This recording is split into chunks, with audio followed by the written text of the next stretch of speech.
Okay, we're gonna meet the animal, and this one is a musk turtle, named for a scent that this turtle's going to release when angry.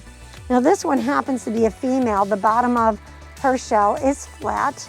The males of this species have a dent in the bottom of their shell. The beak, you can see, is a little differently shaped than the painted turtle. And this particular turtle looks an awful lot like a snapping turtle, but it's not. They are kind of ornery. This one is an adult. So imagine a baby literally looks like a tiny little acorn floating in the water. And regional museums have been fortunate enough to find them.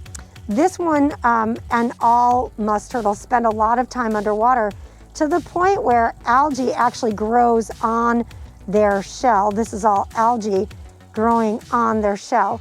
Like the painted turtle, the shell is part of the vertebra, so she can't leave. Although she stretches that neck out pretty far, she cannot leave her shell. It's part of her. It's her bones.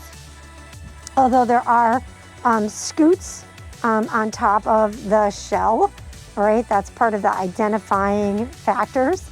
This particular turtle, you don't see rings. Like a lot of times when you look at a turtle, you'll actually see rings, and people can kind of guess the age of a turtle based on the number of rings, because when a scute falls off, it kind of leaves a ring, like a tree is growing and leaves rings.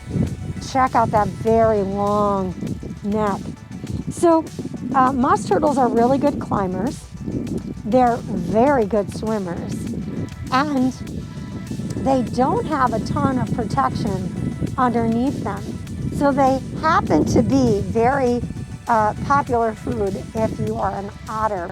And at one point here on Lake Stahai, we found an island that was scattered with musk turtle shells. In fact, we have quite a few of them in the building because we happened to get on that island and find all those shells. Because of all this fleshy bit, it's easy for an otter to be able to eat a musk turtle. They must not mind the smell, kind of like I don't mind the smell of blue cheese because it's worth it. It tastes good to me, right? So the otter must think it's fine because they do, like I said, emit a smell. They are kind of cool